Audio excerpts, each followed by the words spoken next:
Ladies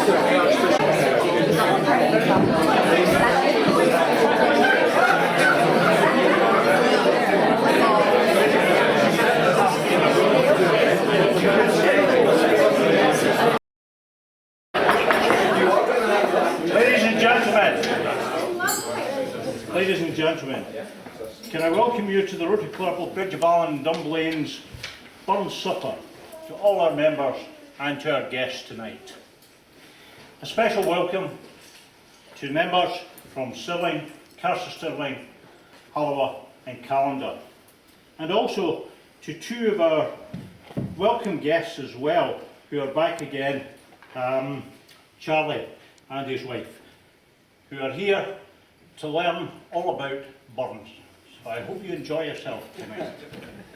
I would also like to welcome our talk table, but very quickly, for those, Alan, who will be doing the toast to the lassies, Katrina, who is our singer tonight, Archie, who will be our main speaker and also doing some poems, and Mary, who will be doing the reply from the lassies. Anyway, Burns said, or I always thought Burns was a man who enjoyed himself, and I think these nights are for enjoyment. So all I'm going to say is please enjoy yourself tonight. Relax, let your hair down, and I know you're good at doing that, those who have some. I'm talking about the men, but have a good time and thoroughly enjoy it. If I could perhaps ask Gillian to say grace.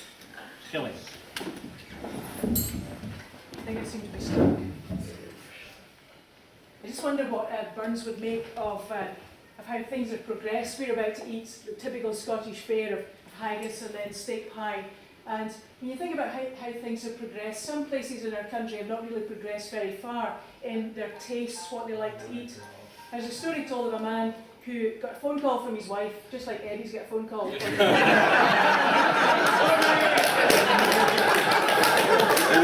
Where's your violin? Perfect timing. And this man got a phone call from his wife on the way home from work, and she said, could you pick up a couple of star fruit on your way home? So the man was driving through Bridgeton in Glasgow. And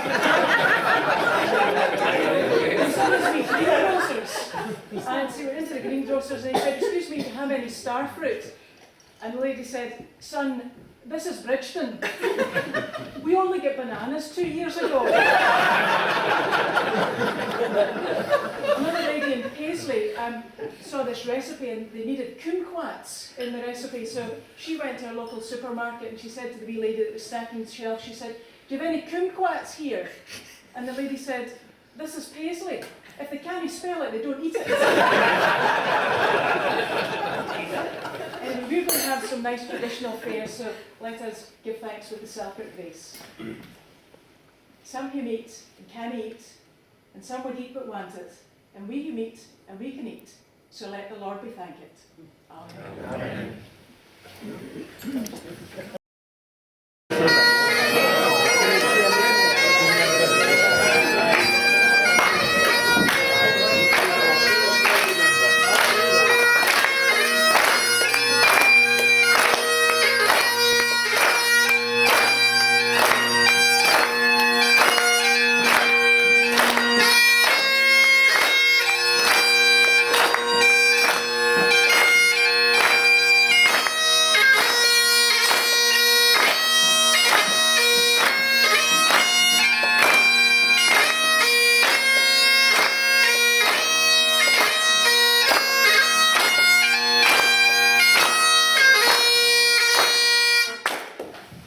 Piper, you'll have a drum. No.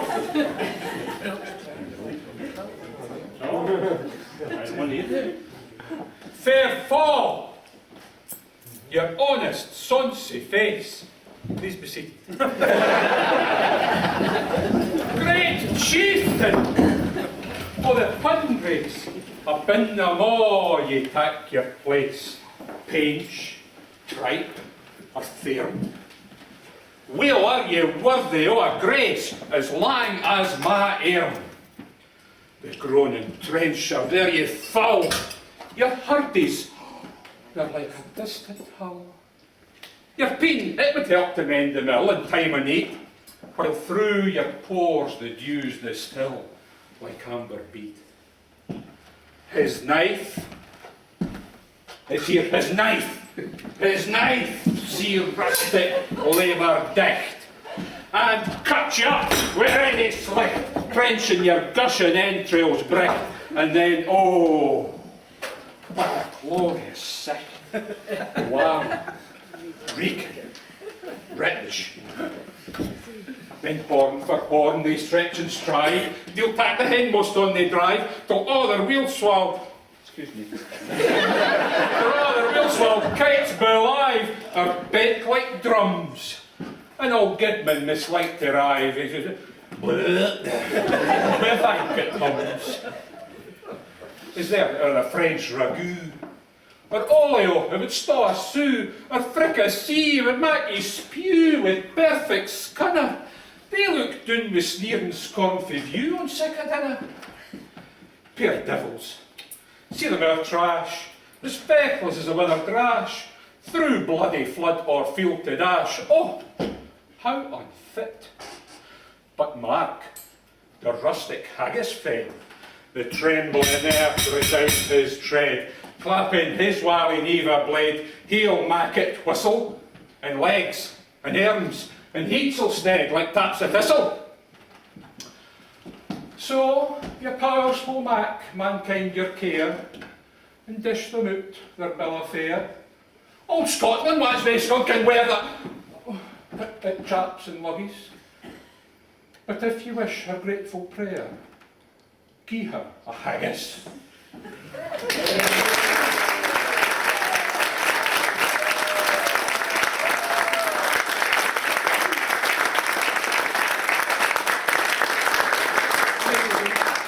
Ladies and gentlemen, can I ask you to take your glasses and be upstanding and drink to the haggis? Cheers.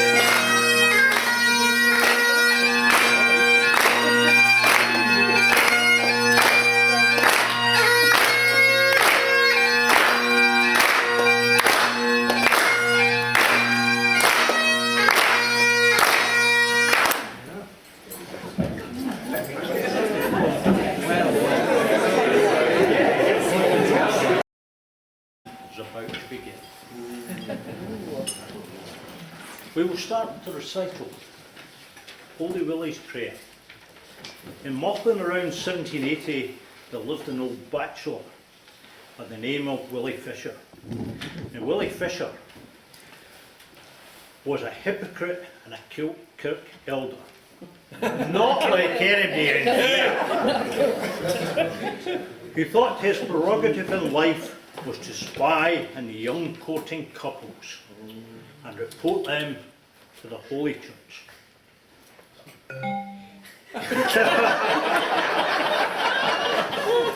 You can take something for that, Colin. He was undoubtedly the most feared and hated man in the village. He was, however, exposed when discovered dead in a ditch after a drunken session, only to be found with the kirk takings in his pocket. The next recitation, composed in 1785, was never published during Burns' lifetime, but it is how he imagined Willie Fisher at prayer. Ladies and gentlemen, I give you Holy Willie's Prayer. I hope.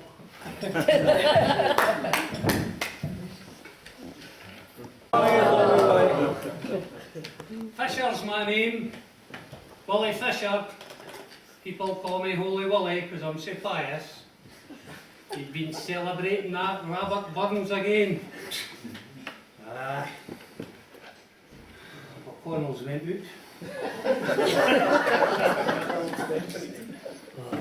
Pretty blue.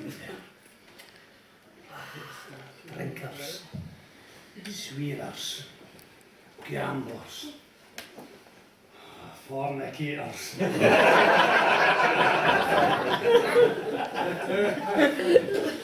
What's your name, son? Willie. Peter, isn't it? Fitzridge. Aye, I tell you what, you better watch him, he'll nick your car keys. Here he is, Eddie Campbell, Mr. SNP. Organised a burn supper and spelt whiskey with an E.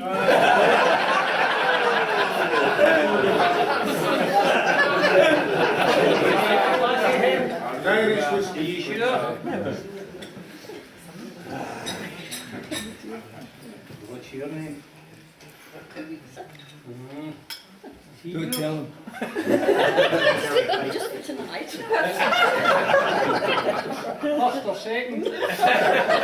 Wouldn't be my first choice either.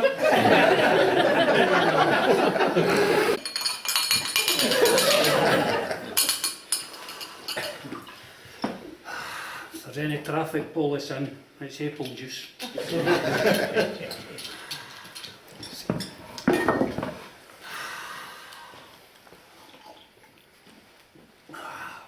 It just sells my nerves.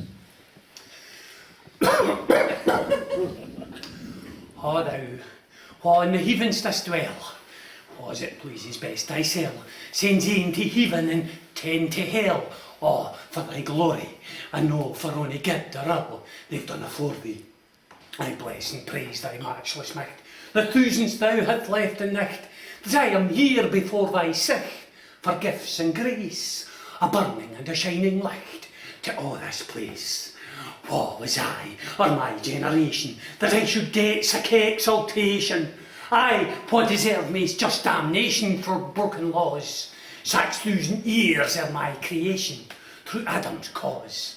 I'm free, my mother's womb I fell, thou might to plunge at me in hell, to gnash my gooms and weep and wail in burning lake, where damn the devils roar and yell, chained to the stake. Yet I am here, a chosen sample, to show thy grace is great and ample. I am here, a pillar o' thy temple, strong as a rock, a guide, a buckler, an example, to all thy flock. O Lord, thou kens what zeal I bear, when drinkers drink and swearers swear, singing here and dancing there with great and small. But I am keepit by thy fear, free frae them all. But yet, O Lord, confess I must, at times I'm fashed with fleshly lust, and sometimes too in worldly trust, while sell gets in, but thou remembers we are dust, defiled with sin. O Lord, yestreen thou kens we meg, thy pardon I sincerely beg, and may it ne'er be a living plague to my dishonour, and I'll ne'er lift a lawless leg again upon her. Besides, a further maun allow, we'll ease his last 3 times a trow. But Lord, that Friday I was fou, and I come nearer, or else thou kens thy servant true would ne'er hae steered her.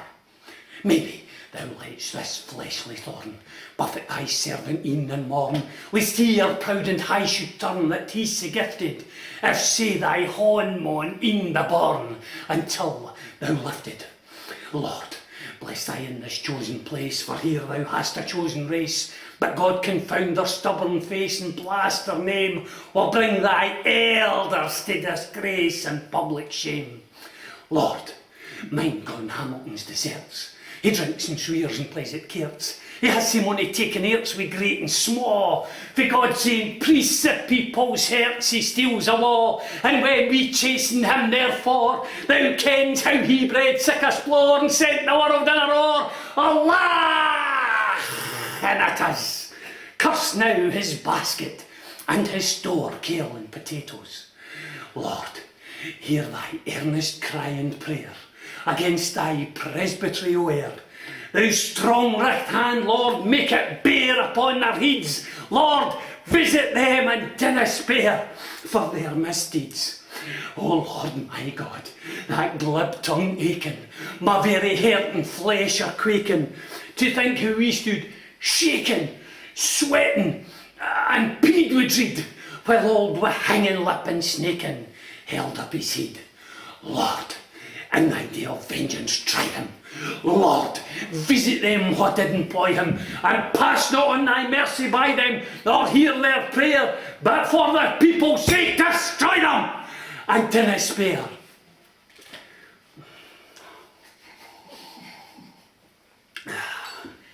But Lord, remember me and thine, with mercies temporal and divine, that I for gifts and gear may shine, excelled by name, and all the glory shall be thine.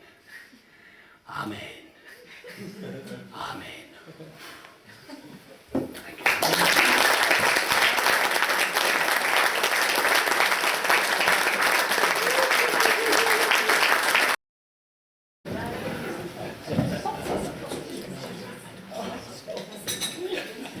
Ladies and gentlemen, after that, a song to cheer us all up.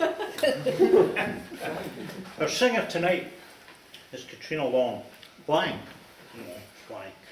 a Stirling lass who grew up in Stirling, was a member of the Stirling Junior Gaelic Choir, and has performed from 7 years old in gang shows round about Stirling.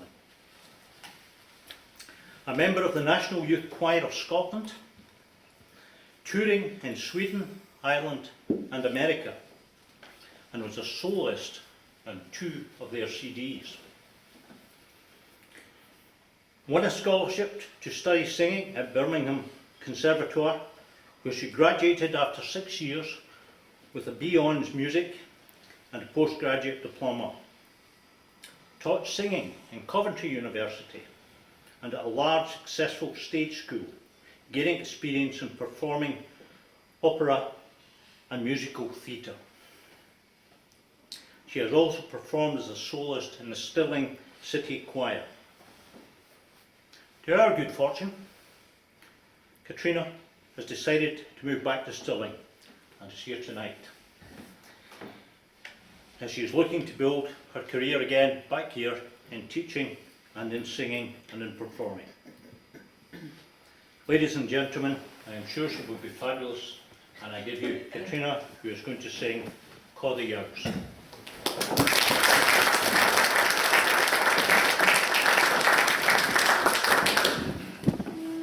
What a build-up. Oh, the yows till the knowes, call them for the heather grows, call them for the burning rose, my bonny dearie. As I gaze on the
very much, Katrina. That was absolutely fabulous. Everybody would agree with that. I look forward to some more later.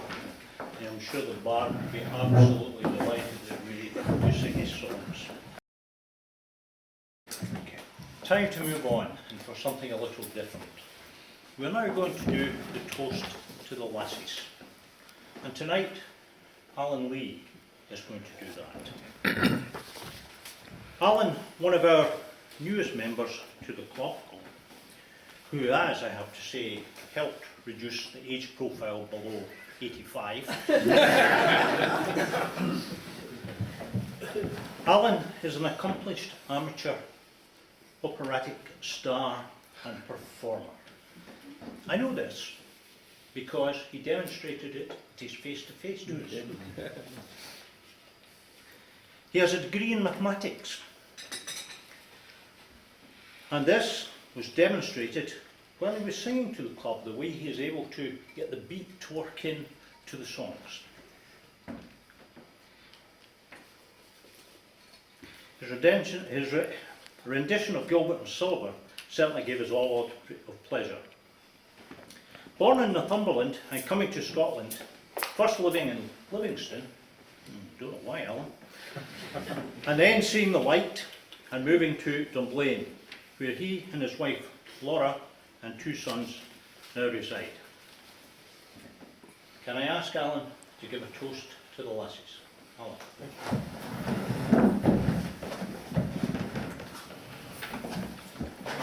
Yeah, we're doing whilst the beastie warms up.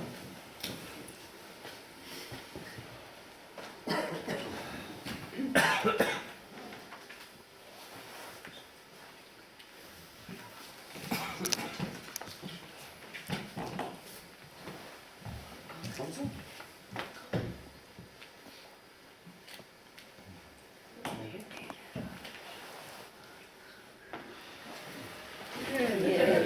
Technology works. Hurrah! Lucky me. I get to stand here and deliver a toast to the lasses. Indeed, a toast to the lasses. Oh, no. Got that wrong. A toast to the lasses. Except, this is the Rotary Club of Bridge of Allan and Dunblane. It doesn't feel quite appropriate. Ah, that's more like it. So let me introduce myself a little. I've had a fine introduction from Colin. Thank you very much, Colin. And indeed, my name is Allan Lee. And indeed, I am one of the newer members of the club. And it won't surprise you when you see all this stuff around about me, I'm an IT manager.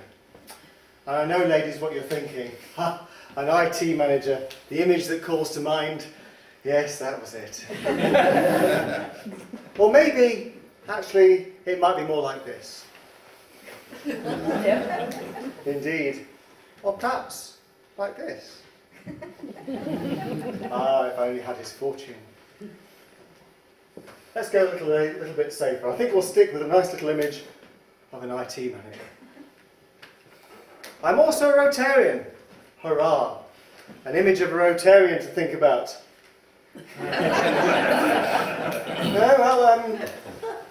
Yes. Mr. Gates is also a Rotarian. Or maybe it might be a bit like this. Rotarians seem to get everywhere. Again, I think a little image might be a little safer. And I feel I'm perfectly qualified to give a toast to the lasses this evening, because of course I am a bloke. Yay. Yes, indeed, I am a bloke. And again, ladies, I know what you're thinking about when I say the word bloke. Or maybe it might be a little more like this. I think safest of all, perhaps a picture of myself. I'm duly introduced. And here's the great news. I am...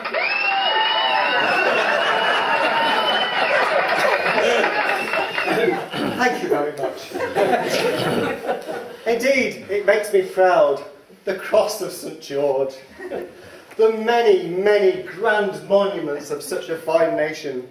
And the charismatic, refined, and above all, truly fair individuals that represent all that it is to be English. week. And indeed, I have the task of indeed praising womankind this evening. Well, that's easy. Those creatures of unrivalled beauty, of balanced viewpoint, and of gentle demeanour. Well, perhaps this might be a safer option, bearing in mind the subject matter of the evening. And I have to do this in front of, well, the great delight of a Scottish Rotary Club. With all that means, a Scottish Rotary Club.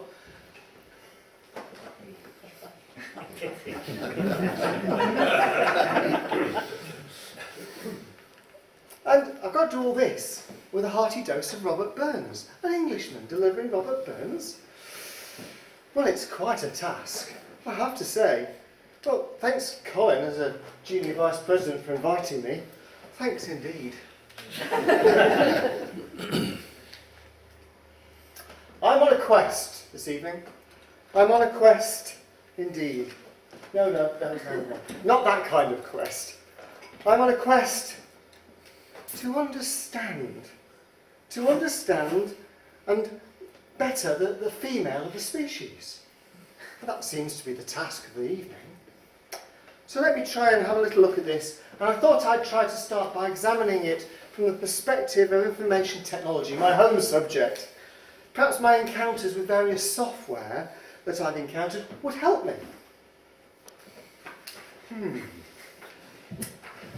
Let me tell you, I'm currently running the latest version of Girlfriend 5.0. And I have to tell you, I've been having some problems. I've been running the same version of my programme Drinking Buddies 2.0 for many years as my primary application, and all the girlfriend releases that I've met have always seemed to conflict with it.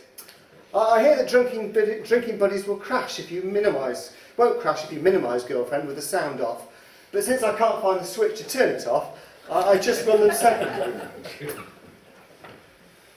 separately. And it seems to work okay.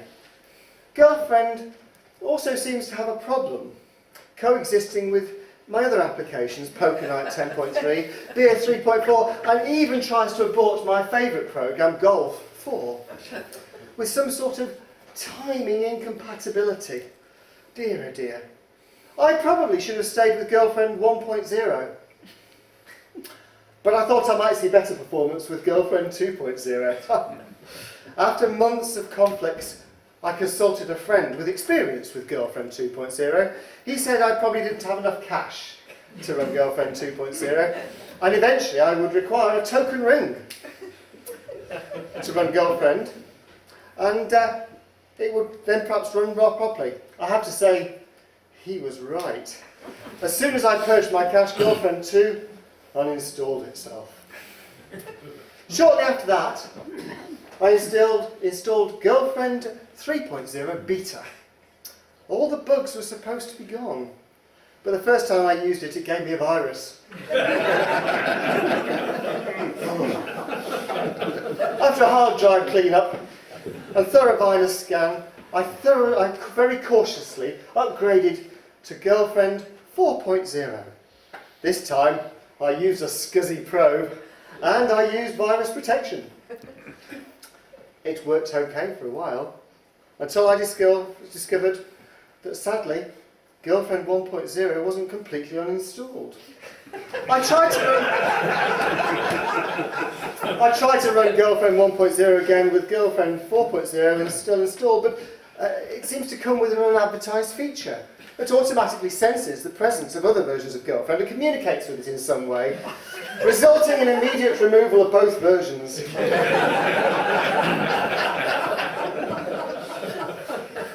The version I have now works pretty well. But, like all versions, there seem to be some problems. The Girlfriend package is written in some obscure language that I can't quite understand, much less reprogram. And I've never really liked how Girlfriend is totally object-orientated. A year ago, a friend upgraded his version to Girlfriend Plus 1.0, which I have to tell you is a terminate and stay resident package.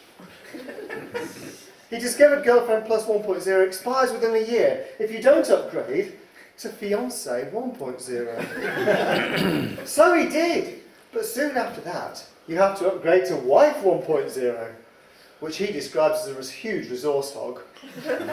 It's taken up all his space, so he can't load anything else. One of the primary reasons that he upgraded to wife is because it came bundled with free sex 1.0. Well, it turns out the resource allocation module of wife 1.0 routinely prohibits access to free sex. Particularly the new plug-and-play version. On top of that, wife 1.0 must be run on a well-warmed-up system before she'll do anything. And although he did not ask for it, wife 1.0 came bundled with mother-in-law 2.0, which has an automatic pop-up feature that he doesn't seem to be able to turn off. I told him to install Mistress 1.1. But he said that he'd heard that if you try to run it without first uninstalling wife, that wife 1.0 will delete all his MS Money files before uninstalling itself. Oh, then Mistress 1.1 won't install anyway due to insufficient resources. Oh, I have to tell you, I'm completely and utterly confused. There we go. Now, I thought I'd take a little detour. Having had such a fun, strong build-up, I thought I'd take a detour into trying to understand again the perspective of the lad and the lass. And so I thought, I'll do this just so that I can basically sing you a song. Now, indeed, the lad and the lass.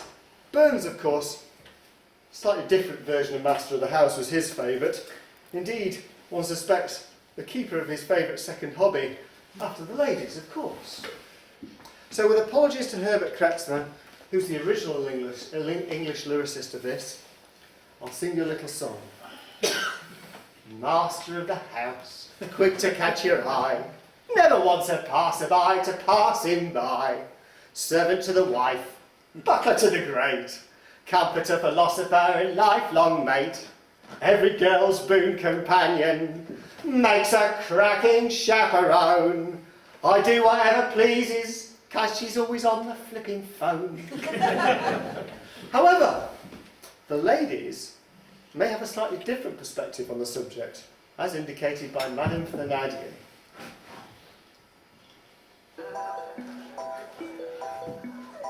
I used to dream that I would meet a prince, but God Almighty ever seen what's happened since.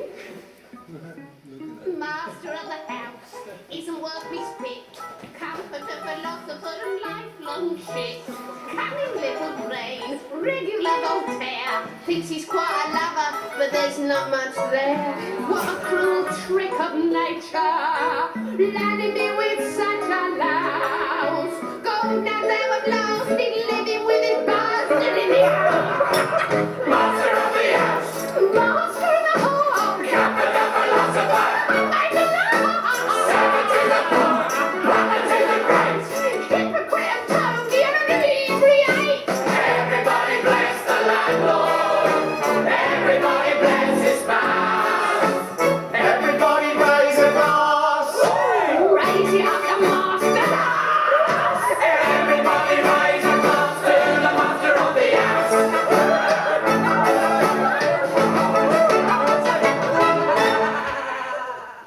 Indeed, Madame Thénardier. I think that perhaps illuminates a slight difference in perspective.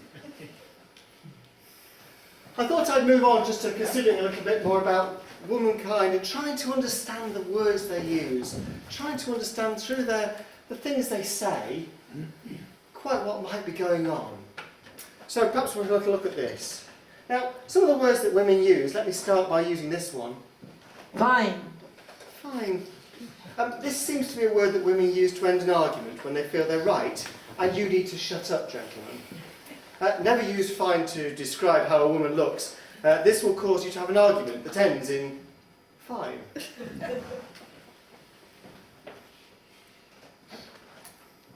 5 minutes. Now, 5 minutes. This, of course, is half an hour. It's equivalent to the 5 minutes, gentlemen, that it takes for the football game to last before you put the rubbish out. So I guess it's basically an even trade. Nothing? This seems to mean something. And you should be on your toes, gentlemen. Nothing is usually used to describe the feeling a woman has of wanting to turn you inside out, upside down and backwards. Nothing usually signifies an argument that will last. 5 minutes. Indeed. And will probably end with... Fine. The next one I think I should warn you about is this one. Go ahead. With raised eyebrows. This, gentleman, is a dare. One that will result in a woman getting upset over... Nothing. And will probably end with the word... Fine. Yes. Whatever. Whatever. Yes, this means I give up. Or seems to mean I give up. Or do what you want because I don't care anymore. You'll get a... Go ahead. Indeed. In just a few minutes. Followed by a... Nothing. And 5 minutes. yes, a fine. And she'll talk to you in about 5 minutes when she cools off. Ah, this one's a little complicated. A little quiet as well. This would normally be a loud sigh. It's not actually a word, but a non-verbal statement, gentlemen. Often misunderstood by us. A loud sigh means she thinks you're an idiot at the moment and wonders why she's wasting her time standing here and arguing with you over... Nothing. Nothing. Yes. Oh. Ah, a soft sigh. Again, not a word, but a non-verbal statement. Gentlemen, soft sighs mean that she is content. Your best bet, gents, is not to move or breathe, and perhaps she might stay content. That's okay. Oh, that's okay. This is one of the most dangerous statements that a woman can make to a man. That's okay means that she wants to think long and hard before paying you back for whatever it is you've done. That's okay is often used with the word Fine. and in conjunction sometimes with a raised eyebrow. If you want. If you want, at some point in the near future, you're going to be in some mighty big trouble. Please do. This isn't a statement, it's an offer. A woman's giving you a chance to come up with whatever excuse or reason you have for doing whatever it is you've done. You have a fair chance with the truth. And you shouldn't get a... That's okay. Thanks. A woman is thanking you. Gentlemen, do not faint. Just say, you're welcome. However... Thanks a lot. This is rather different from thanks. A woman will say thanks a lot when she's really ticked off with you. It signifies that you've offended her in some callous way and will be followed by a loud sigh. Be careful not to ask what is wrong after the loud sigh. I shall only tell you... Nothing. Nothing. Gentlemen, I don't know if it helps you. To be honest, it just confuses me further.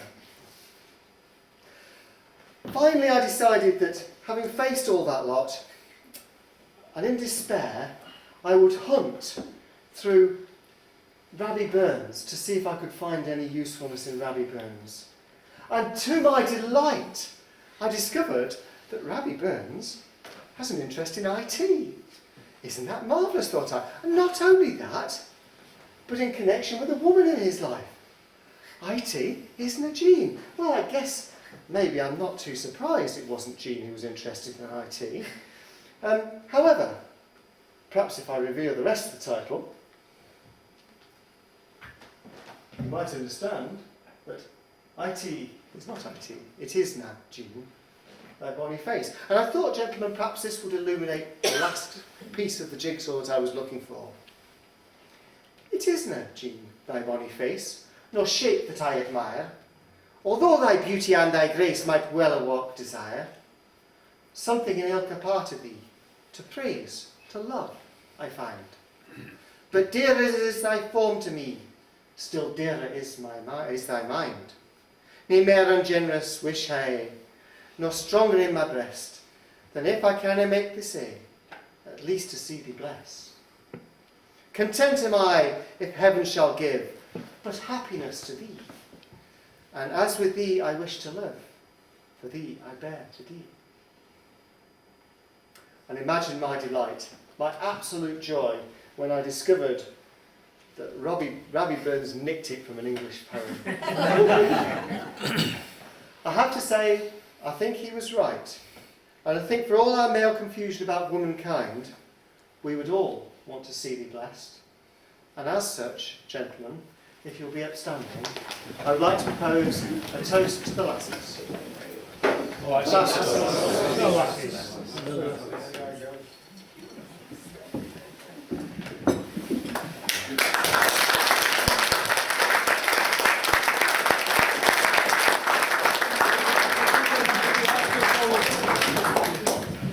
Thank you, Alan. I think we have all learned something tonight.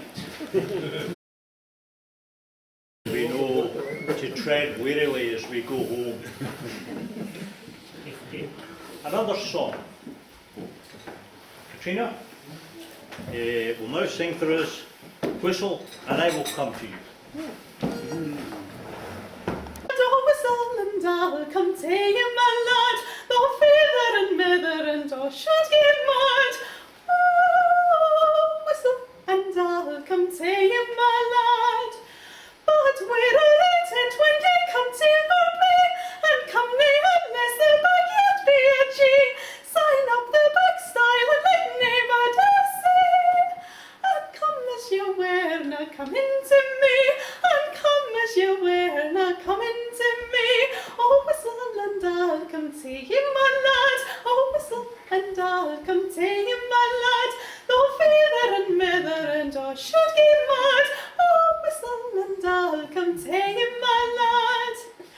At Kirk or at market, when there you met me, gang by me as though that you cared me a flea, but steal me a blink of your bonny blackie. Yet look as you were, now looking at me, yet look as you were, now looking at me. Oh, whistle and I'll come to you, my lad. Oh, whistle and I'll come to you, my lad, though father and mother and all should get mad. Oh, whistle and I'll come to you, my lad. I vow and protest that you care not for me, and while you may lately my beauty away, but courtney another though joking you be, for fear that she wile your fancy from me, for fear that she wile your fancy from me. Oh, whistle and I'll come to you, my lad. Oh, whistle and I'll come to you, my lad, though father and mother and all should get mad. Oh, whistle and I'll come to you, my lad.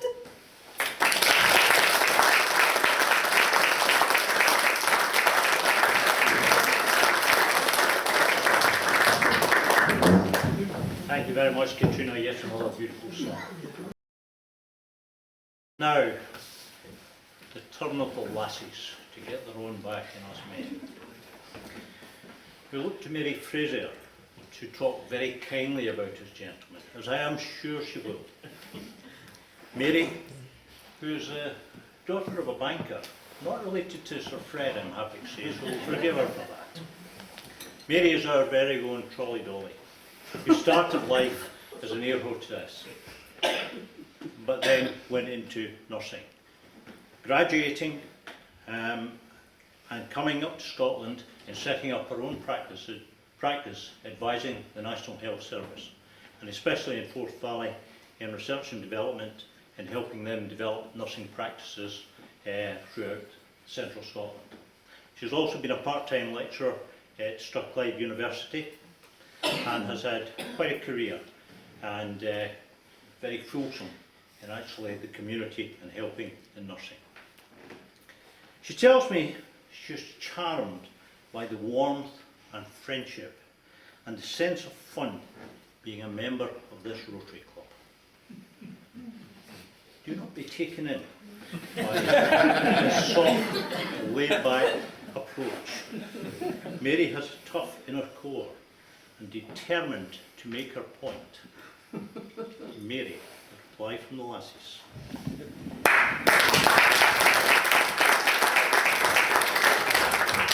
Thank you very much, Colin, for that really kind introduction. Lasses, you could only love the guys, couldn't you? What else could you do with them? So, Mr. Chairman, ladies and gentlemen, I want to let you into a secret. Since I've been a member of this club, the fellows have been trying to teach me how to be outrageous. Now, it's been a hard job, and they've been really patient with me. And it's been a really hard struggle. But I'm here this evening to tell you how they went about it. And also, so that you can see for yourself the results of what I've learned. So this is the story of how the Bridge of Allan and Dunblane Rotary Club have taught me how to be outrageous. Graham Russell started it all. When I told him that I'd been asked way back to do this reply from the lasses, he told me I could be as outrageous as I liked. As outrageous as I liked? What? Outrageous? But I don't know how to be. But maybe I can learn. Now, who am I going to ask if I'm going to learn how to do that? Well, maybe I'd better go back to the person who asked me in the first place.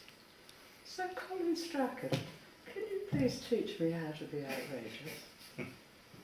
And I knew, from that little wicked smile and that little chortle of laughter, that he could be outrageous.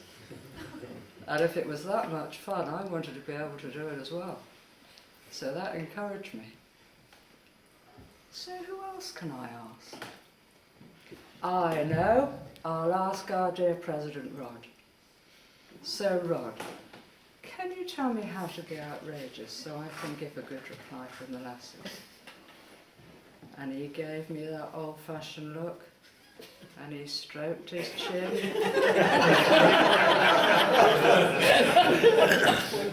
And he said, you could say grace. For what we are about to receive, may the Lord give us strength to recover. Oh, thank you, Rod, that's perfect. But there must be somebody else I can ask as well. I know, I'll ask Ian Smith. So Ian, can you help me to be outrageous? And he smiled at me and he said, you could tell a joke. Katrina, a pretty young lass, had a truly magnificent ass. Not rounded and pink as you're beginning to think, but grey with long ears and ate grass. Oh, thank you, Ian, that's perfect. And then there was Laurie Orr. Oh, he was so sweet. Without waiting to be asked, once he'd heard what this was all about, he rushed up to me and he said, have you heard this one? The boy stood on the burning bridge. His legs were all a-quiver. He coughed, one leg dropped off and floated down the river. Oh, that's perfect, Laurie. Thank you very much. So, lads and lasses, you can now see that the senior members of our august committee have encouraged and taught me how to be outrageous. It's been a hard job, but somebody had to do it. So I hope that you feel that I've now achieved the goals, and I hope the lasses will join with me in a toast to the lads. To the lads.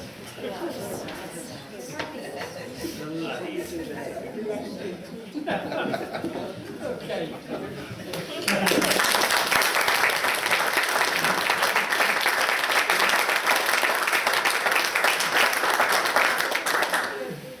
Thank you, Mary, and we look for many outrageous years to come.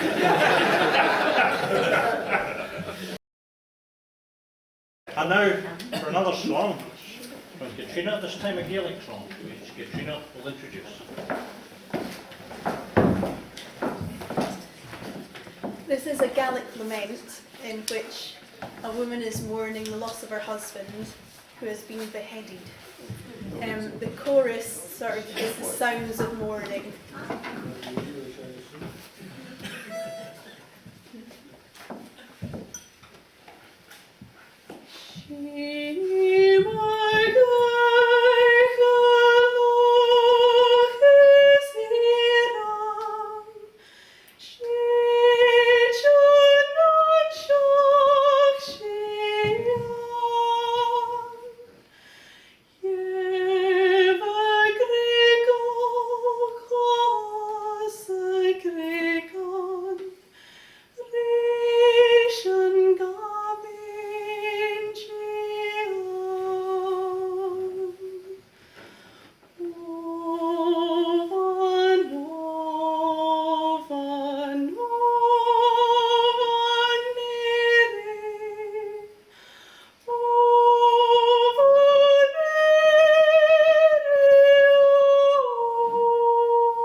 Katrina. It's actually nice to hear something a bit different and actually hear our own sort of native language. Normally at this club on a Thursday night we actually hear Welsh, which we all struggle to More to come. Right, we're on to our principal speaker tonight, who is going to give the immortal memory, Archie Meikle. Archie was born in the mining village of Livingston Station, West Lothian, and attended Dean's Primary School. and Blackburn Academy, where in the school yearbook he was voted the most likely person to appear in Crime Watch.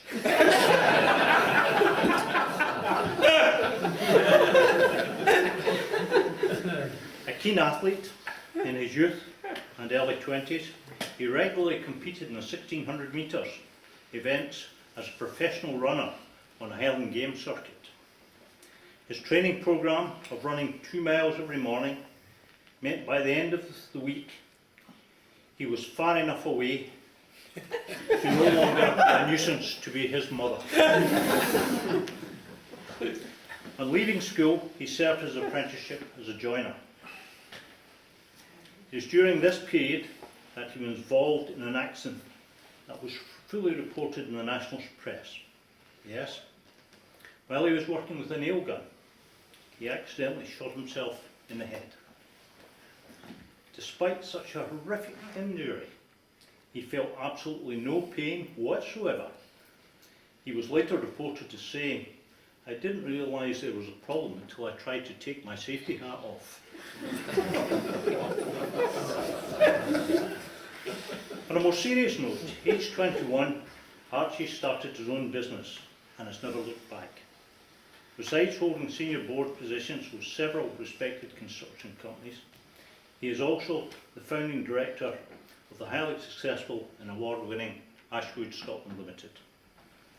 Held in high regard for his charity work, he was a member of the fundraising committee who were asked to raise £250,000 to provide a day centre for Macmillan support at St John Hospital in Livingston. And from 1994 to 2007, he single-handedly organised an annual charity burn supper, raising in excess of £45,000 over the period to support various West Lothian-based charities. 4 years ago, he and his fellow directors set up Ashwood Scotland Foundation, which is funded by a percentage of the company's profits, and along with various fundraising events, have to date raised in excess of £80,000 to assist a wide range of worthwhile projects in the area. He is actively involved with the schools in West Lothian, most notably the mock interview programme, which helps prepare school leavers for attending a real-life interview. He also sits on the Board of Governors of West Lothian College. Despite all this, he has time for a teenage daughter. Enjoys football, although I don't know how you can actually say that, Archie, seeing as I know the team you support. And is a member of Kirkhill Golf Club, where the professional has described him as a shanker with an abundance of wit. To top off all this, he has been interested in the life and works of Robert Burns, performing at over 220 Burns suppers over the past 25 years. Ladies and gentlemen, Archie Meeker.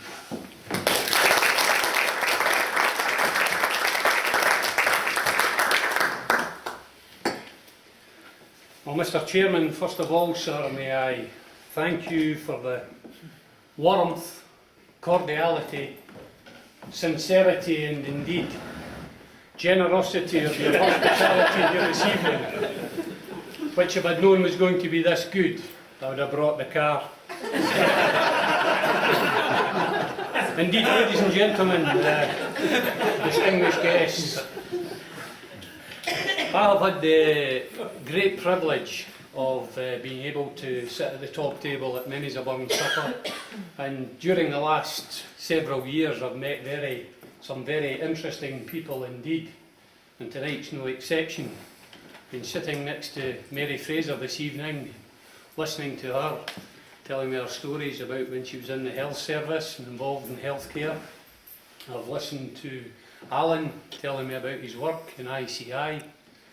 But ladies and gentlemen, the best part has been listening to your chairman this evening eating his soup. Being the Burns supper season, as you can imagine, is rather hectic, and this week has been no exception. On Tuesday night I attended the Inverness Alcoholics Anonymous Burn Supper, where we were served with copious amounts of refreshment. Yes, there was orange juice, Coca-Cola, sparkling water, pineapple juice. And while travelling home I was stopped by none other than one of the Northern Constabulary's finest WPCs. And as she approached the car, she put her head through the window, which was rather inconvenient as it cost me 150 quid.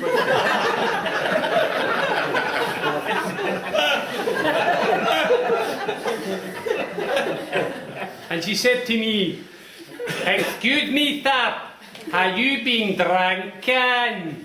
I said, "Officer, I just returned from the Alcoholics Anonymous Burn Supper, and not one drop has passed my lips." She said, "Well, sir, we've been following you for the last 2 mile and your car has been out of the road. We need you to stop out and take a breath test." Well, ladies and gentlemen, as you can imagine, when I opened the door it was pitch black, and as I stepped out I never noticed this rut in the road, and as I got out I lost my balance, and at that point she shone her torch in my face and said, "Sir, you're staggering." I said, "Darling, you're not so bad looking."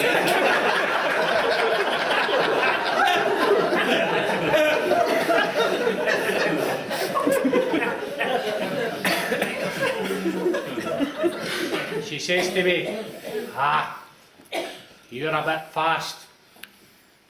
I reckon you're hard on tyres." I said, "I'll bet you 50 quid it doesn't, eh?" And last night, I'm a bit slow here, Chairman.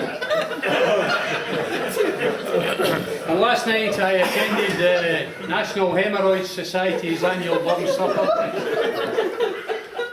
And I have to tell you, there wasn't a lot of laughs. But I did receive a standing ovation.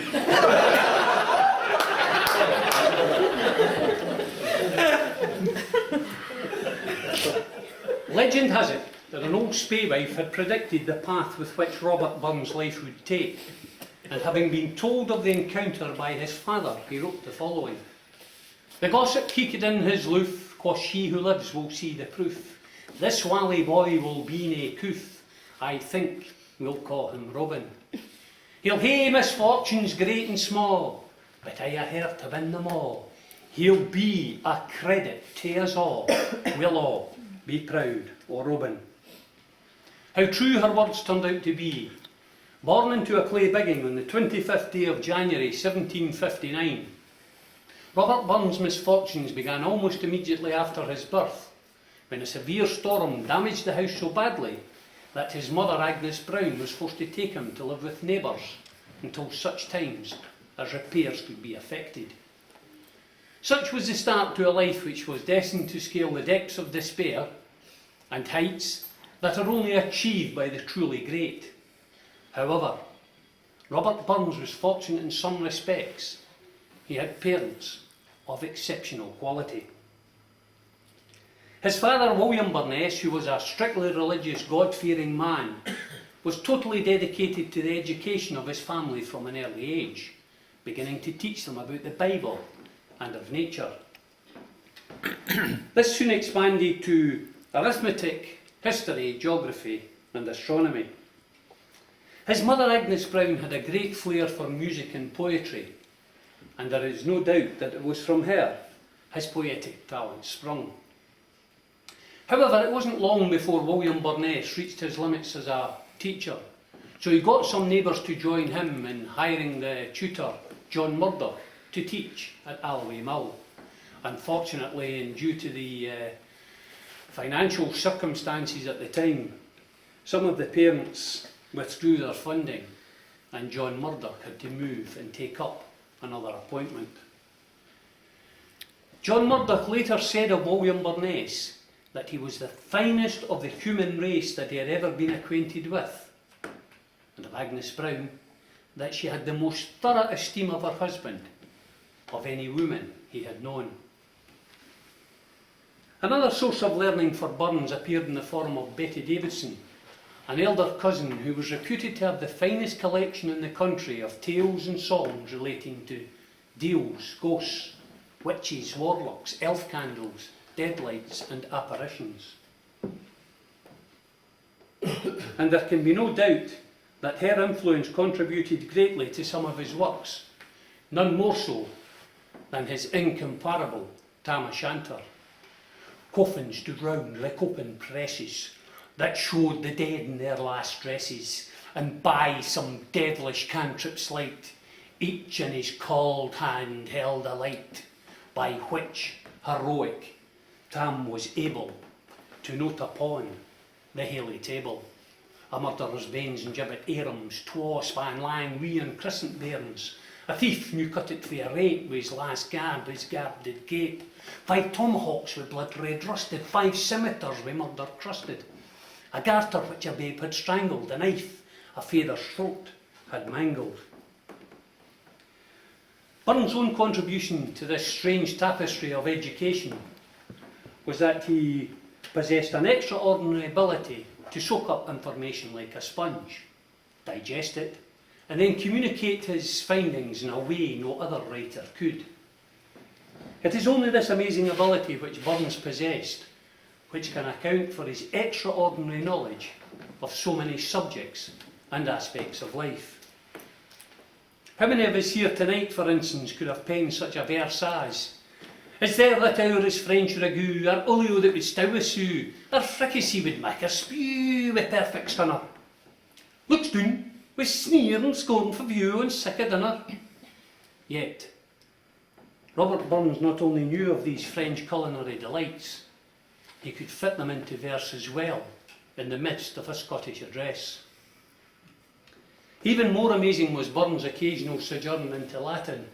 In his satirical poem Death and Dr. Hornbook he writes, "Calces of fossils, earths and trees, true sal marinum o' the seas, the farinate o' beans and peas he hast in plenty. Aquafontis, what you please, he can content ye.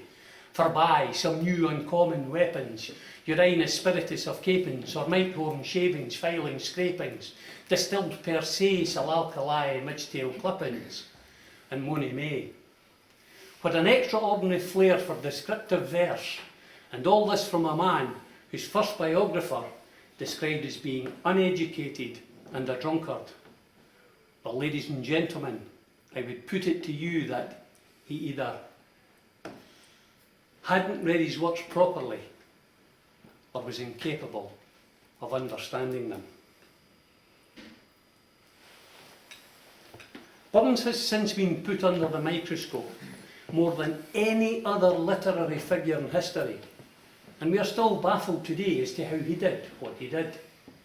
The easy answer, of course, was that he was undoubtedly a genius who had an awareness and sensibility beyond our comprehension. His great love for all God's creatures and for humanity in general is an all-embracing love. And yet, there is one aspect of his work which I personally find intriguing. Yes, ladies and gentlemen, I speak of his satirical poems. These undoubtedly began following the death of his father, whom Burns respected immensely. His father had died a broken man amidst a tragic case of litigation brought on by a cruel factor. Immediately after his father's death, a bitterness appeared in Burns' writings when he penned the famous lines, "Man's inhumanity to man makes countless thousands mourn." Now, ladies and gentlemen, I would ask you to pause for a few moments, consider those words, and apply them to modern day living.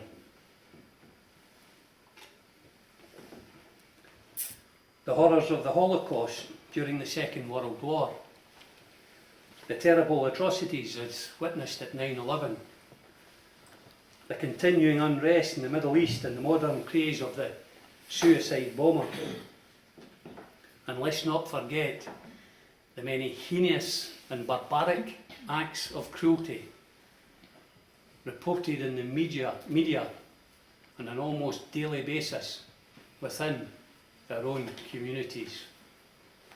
Man's inhumanity to man makes countless thousands mourn. In the same poem, Burns questioned the doctrine of predestination which was prevalent at that time by writing, If I'm designed yon lording slave, by nature's law designed, why was an independent wish e'er planted in my mind?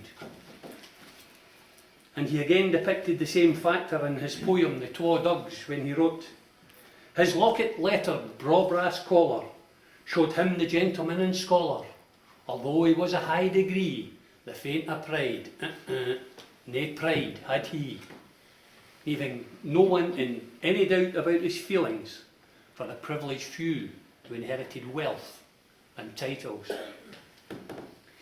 The bitterness that had set him on the course of satirical writing, however, soon subsided, but Burns by this time realised the power of his pen, and he carried on using that power to right the wrongs in society. His great dislike for hypocrites, for instance, was clearly displayed when he exposed the wrongdoings of the troublesome Willie Fisher in his brilliantly funny satire, Holy Willie's Prayer. O thou, when the heavens dost dwell, what it pleases best thyself, send 10 to heaven and 10 to hell, all for thy glory. Now, ladies and gentlemen, this poem is perhaps the most brilliant assault ever delivered against the practical bigotry of the Kirk. And I stress, ladies and gentlemen, that this was an attack against bigotry and hypocrisy, as you will never find in any of Robert Burns' works a single word against a belief in God. Indeed, not only was Robert Burns well versed in the Bible, he also read John Stackhouse's The History of the Bible, a publication his father paid for by subscription, which set the scriptural text in its wider historical context. And indeed, Robert Burns' works are littered with biblical reference. Next to receive a severe joke from his scathing pen was John Molson, the apothecary, who, with his fancy medicines, was responsible for many a premature death. It is said that Burns and Molson got into a medical argument one evening in Turbolton, due mainly to Molson parading his therapeutics so offensively. On his way back to Mauchline, and it would appear in a fit of rage, Burns penned, in my opinion, his most brilliant satire of all, Death and Dr. Hornbook, which was undoubtedly the catalyst that eventually stopped Wilson in his tracks, and 5 years later he moved up to Glasgow, where he took up the post as session clerk in the Gorbals. He had intended taking up a poorly paid position as a typesetter. However, a carefully worded letter from Burns to Wilson's wife urged him to reconsider, as the only victims in such a situation would have been Wilson's children. There were, of course, some things in life which could not be corrected, which Burns observed only as he could. Instances where our lifestyles conflicted with nature, instances which hurt Robert Burns' sensitive heart. We sleek at cour and timorous beastie. Oh, what panic's in thy breastie? Thou needna start away so hasty with bicker and rattle. I would be loath to run and chase thee with murder and battle. I'm truly sorry that man's dominion has broken nature's social union, and justifies that ill opinion which makes thee startle at thee, thy poor earth-born companion and fellow mortal. That was his immediate response when turning over a mouse's nest on that cold November day in 1785. And then the following spring he again felt the cruel inevitability of life on noticing a mountain daisy being crushed.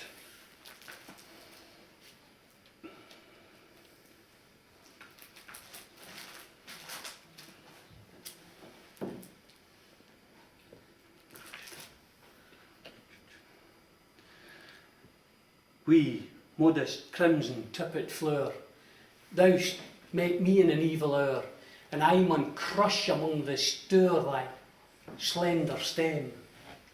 To spare thee now is past my power, my bonny gem. In the latter years of Burns' life, one cannot but wonder if the bard had some premonition of his early exit from his earthly abode. because he set about the task of putting in print some 300 songs, most of which he wrote from scratch and others he had refurbished.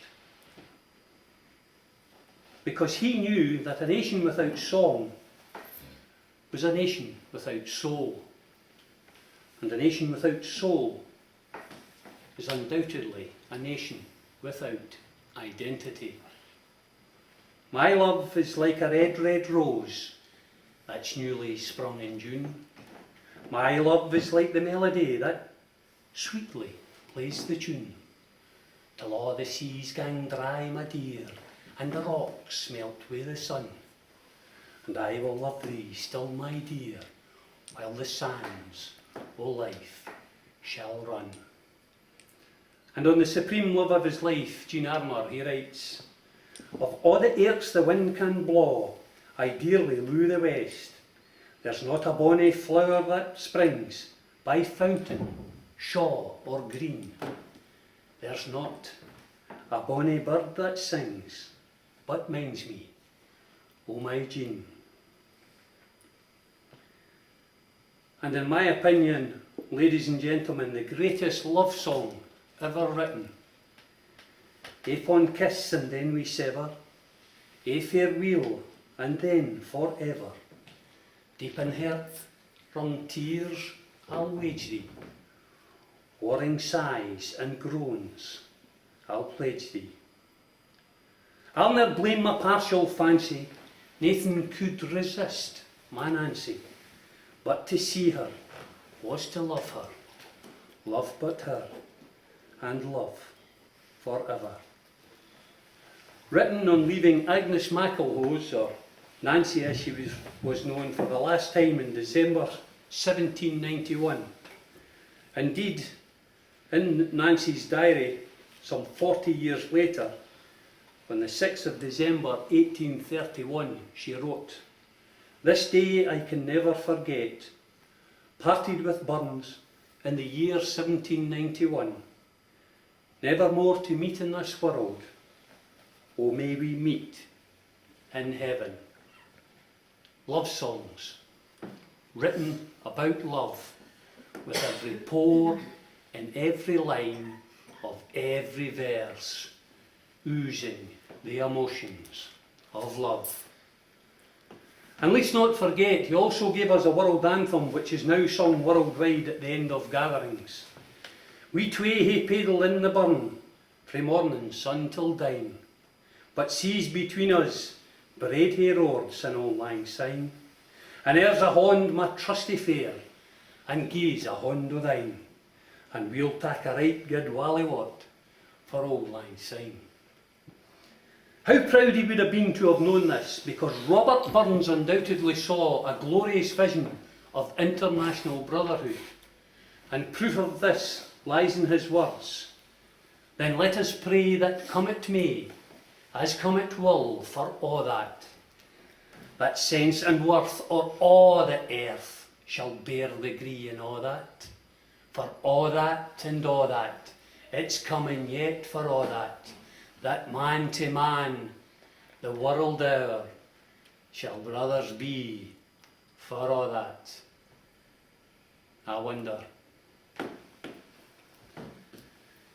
At 5 o'clock in the morning, on the 21st day of July 1796, at the age of 37 years, Burns came out of his delirium, and the children were brought in to look upon him for the last time.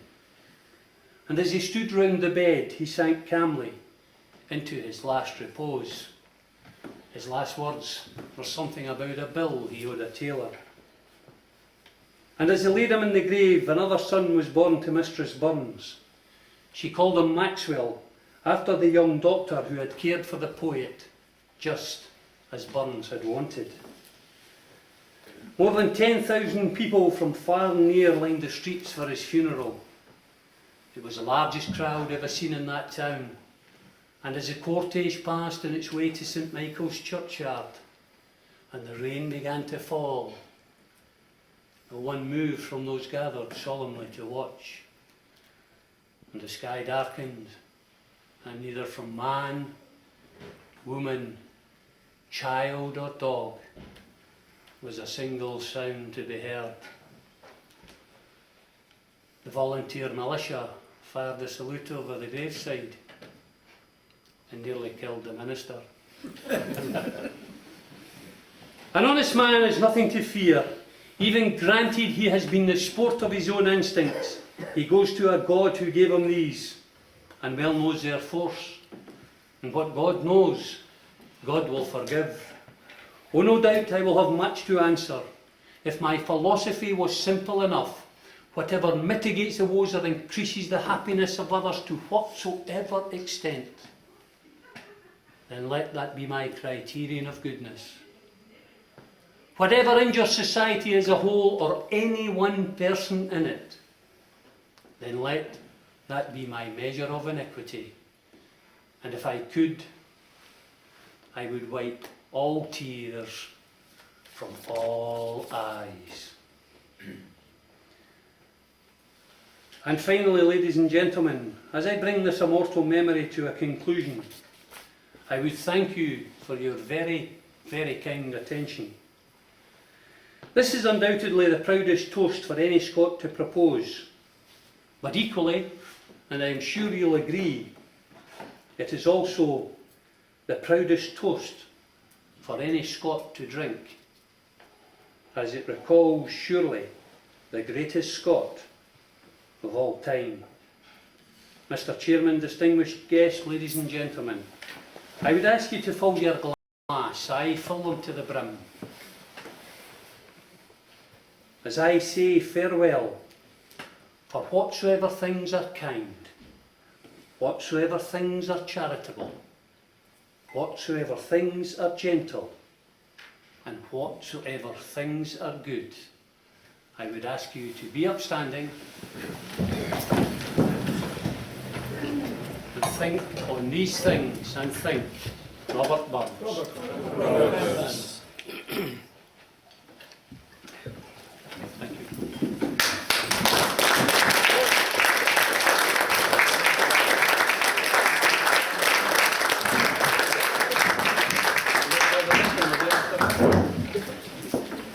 Ladies and gentlemen, I am conscious before our President gets up to keep us going for the next couple of hours, his vote of thanks, that we have a raffle to draw.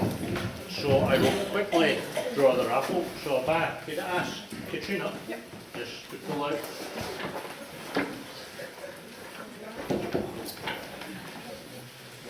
It is pink 472. There.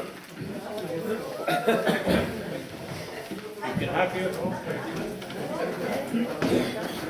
Okay. Thank you all.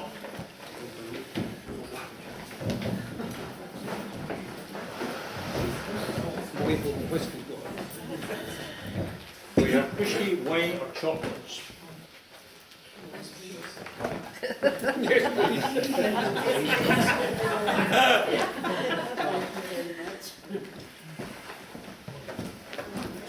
Pink 318. 318.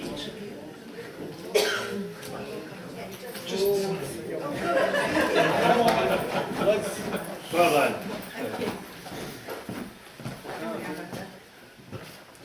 You can have your choice. There's whiskey here as well if you want. Oh, whiskey, oh yeah.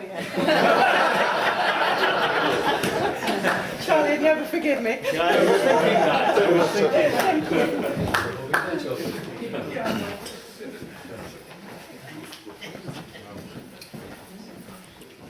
Pink 322. 322.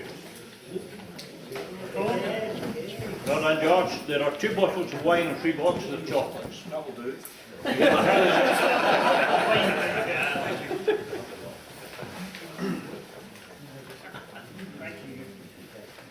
Number 388. Pink.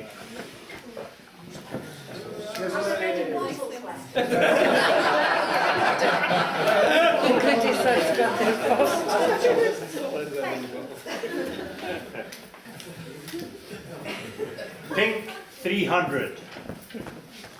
300. Oh, Graham. Last one. One more box of chocolates. Pink 417. 417. There we go. Thank you very much for that, ladies and gentlemen.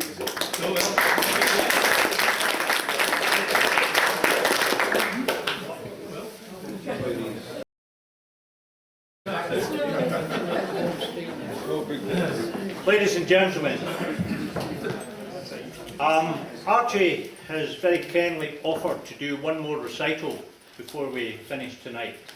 And he will do Tam O'Shanter, I believe, with all the props and accoutrement, as he has told me. So we'd like to hear Tam O'Shanter before we finish and hear Rod. I'm trying to put that off for a while. I would ask Archie if he could give us one more recital. Well, just to put the record straight, ladies and gentlemen, I didn't offer, I was coerced. If anybody knows. It certainly makes you work for your supper. Burns made a request to Captain Francis Gross that he should make a drawing of Alloway Kirk, as it was the birthplace of his father. Gross agreed, but on the condition that Burns provide a witch tale. Burns duly obliged and subsequently produced the following. So, ladies and gentlemen, I would ask you to settle down, charge your glasses, fasten your seatbelts for the greatest narrative poem of all time, Tam O'Shanter.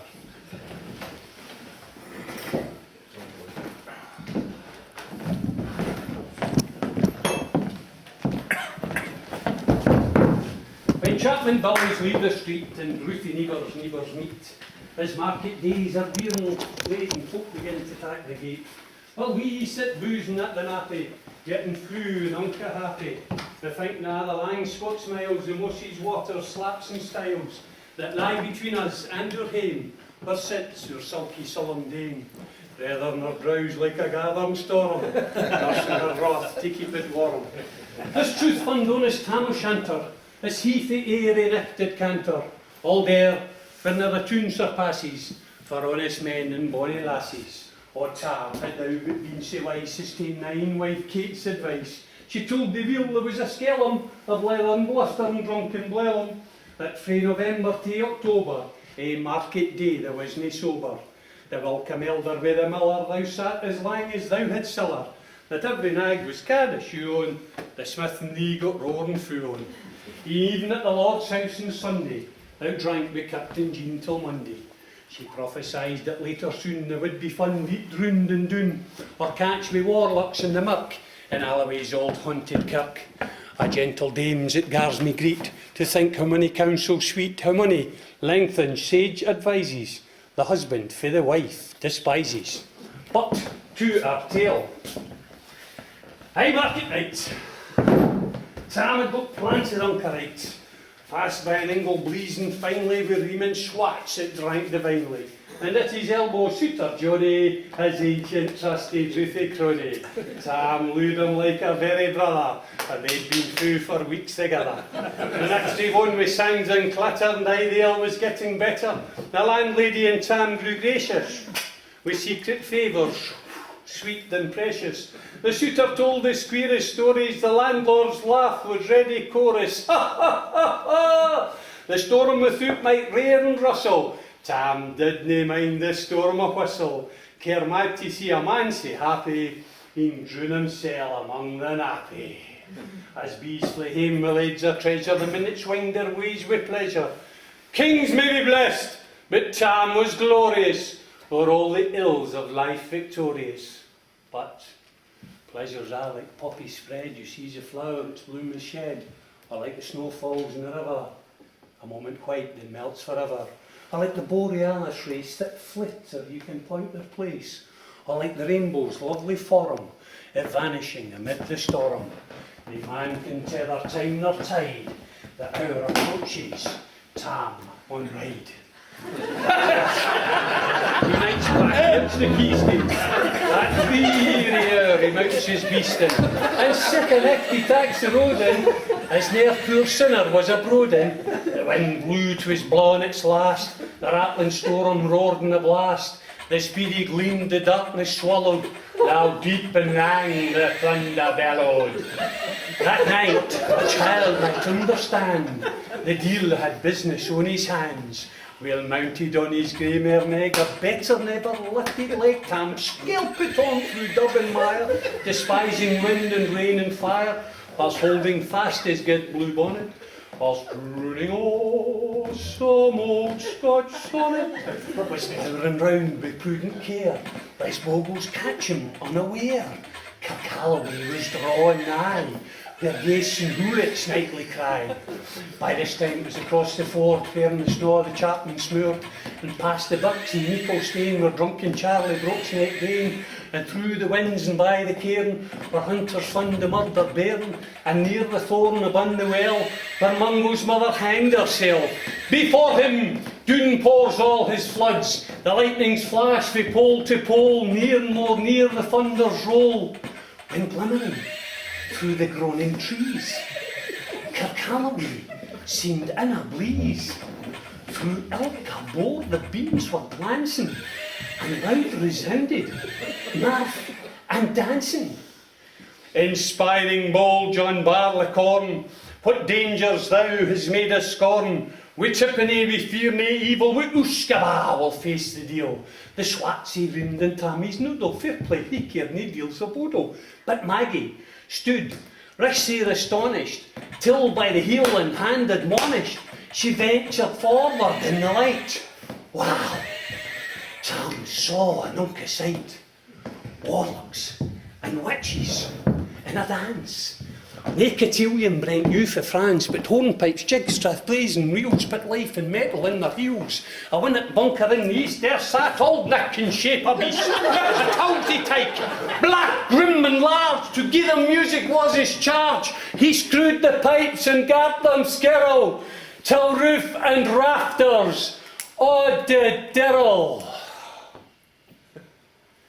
Coffins stood round like open presses that showed the dead in their last dresses, and by some devilish cantrip's light, each in his cold hand held a light, by which heroic Tam was able to note upon the haly table a murderer's banes and gibbet airums, twa span lang, wee and crescent bairns, a thief new cutted for a rate with his last gasp, his garbed gape, 5 tomahawks with blood red rusted, 5 stimiters with murder crusted, a garter which a babe had strangled, a knife a feather shot had mangled, whom his ain son a life bereft, the grey hairs yet stacked to the head, with mere horrible and awful, which even to name would be unlawful. As Tammy glowered, amazed and curious, the mirth and fun grew fast and furious. The piper loud and louder blew, the dancer quick and quicker flew, the reel, the set, the cross to click it, till ilka carl and swat and reek it, and coosed their duddies to the wark and link it at it in her sark. O Tam, had they been queens, o plump and strapping in their teens, their sarks and steady creasy flan and been snow white 1700 linen. These breeks of mine my only pair, that yins were plush of good blue hair. I would have given them off my hardies for a blanket of bonny birdies. But weathered beldams, old and droll, rigwoody hags would speen a foal, louping and flinging in a crummock, wonder did they turn high stock. But Sam ken what was what poor brolly. There was a winsome wench in Wally that night enlisted on the core, lang after kenned in Carrick shore, for mony a beast dead she shot and perished mony's a bonny boat, and shoot baith meikle corn and beer, and left the countryside in fear. Her cutty sark a paisley hand, which is a lassie she had worn, in longitude though sorely scanty, it was her best and she was vaunty. A little kenned I reverend granny, that sark she coughed with her wee nanny, with 2 pun Scotch 'twas all her riches, would ever grace a dance of witches. But hear my news, her went man poor. 6 flights I had beyond her power, to sing how Nanny lapping fine, as tripled yet she wasn't strang, and how Tam stood like in bewitched, and thought his very e'en rich. Even Satan glowered, and fitch flew fain, and hopped and blew with might and main, till first he caper sign another. Tam tent his reason altogether, and roars out, "Well done, Cutty Sark!" And in an instant, all was dark. Then scarcely had Maggie rallied, when out the hellish legion sallied, as bees bazook and angry fight, when plundering herds assail their pipe, as open pushes mortal foes, when pop she starts before their nose, as eager runs the market crowd, when catch the thief resounds aloud. So Maggie runs, the witches follow, with monies and eldrick screech and hollow. A tam, you'll get your fern, and hell they'll roast you like a hern. And vain the kid awaits her coming, Kate soon will be a lawful woman. Now do that speed the utmost peg, and when the keystone out the brink, but how the keystone she could make, I think the tail she had to shake for Manny, far before the rest, hard upon noble Maggie pressed, and threw it Tam with furious settle.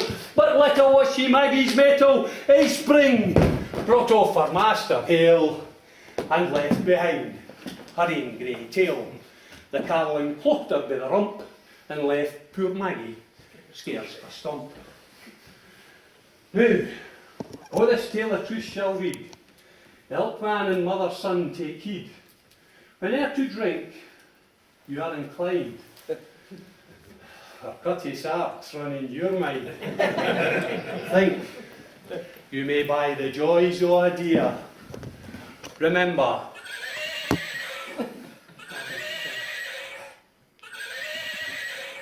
Tam a Shanter's mare. Thank you.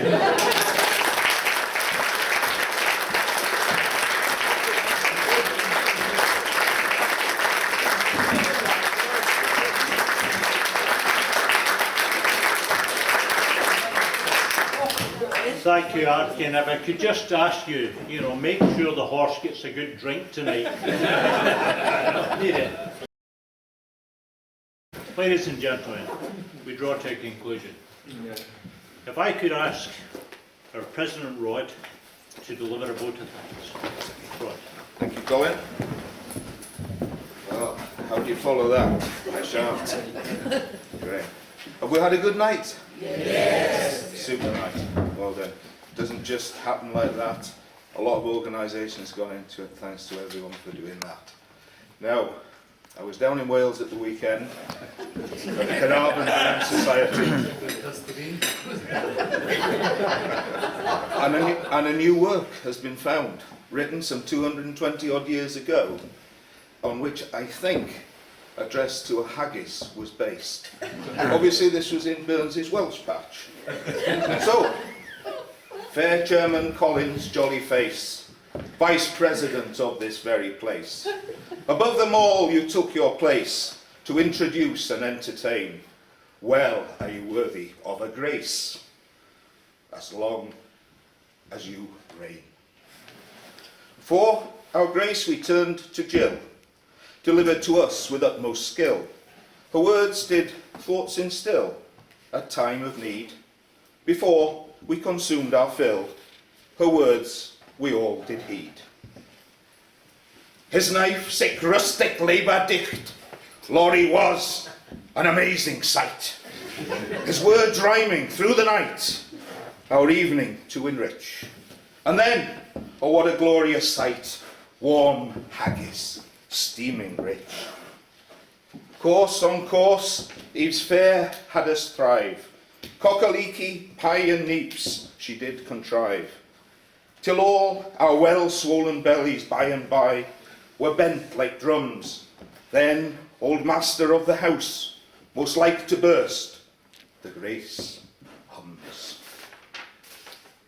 Archie to the bard gave praise, reading of his fine essays.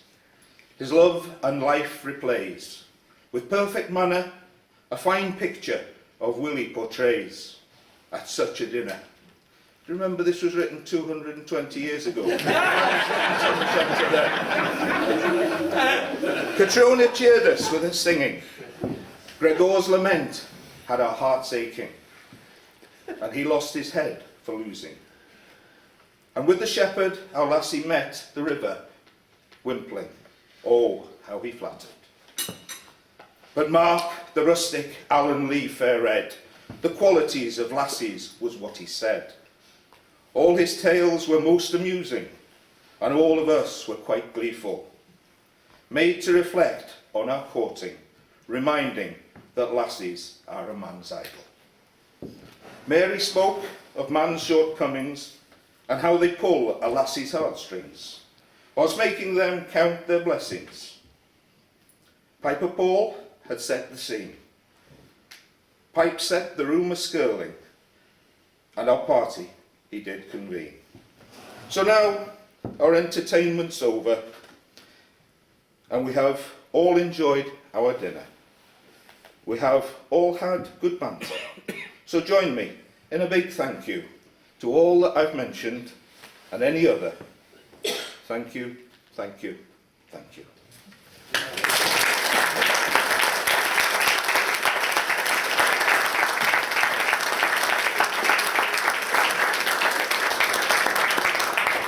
Thank you, ladies and gentlemen, and just echo Rod's word. I hope our guests enjoyed it tonight. I hope, Liz and Charlie, you have now sampled the world of Burns and will come back for more. I hope you understood it. That was maybe more to the point at the end of the day. I hope you'll all be back next year as well. Next year will prove to be something quite different.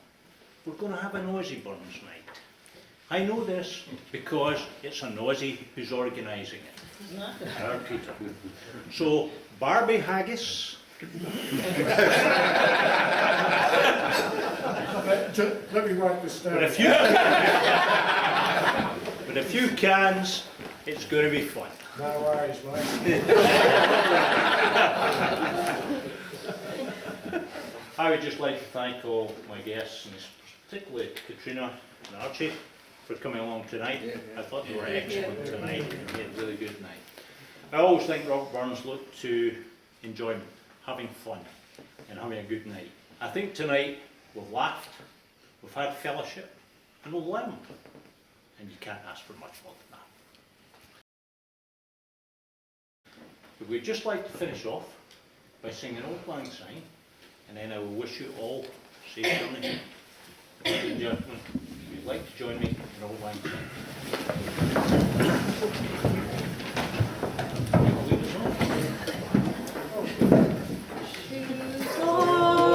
Acquaintance be forgot and never brought to mind. Should old acquaintance be forgot for old lang syne? For old lang syne, my dear.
That's all right. Yeah. Well, what you do, if you're interested, let me know, and I will get whoever it is, I'll get some dates in your computer from the dates. Take another one.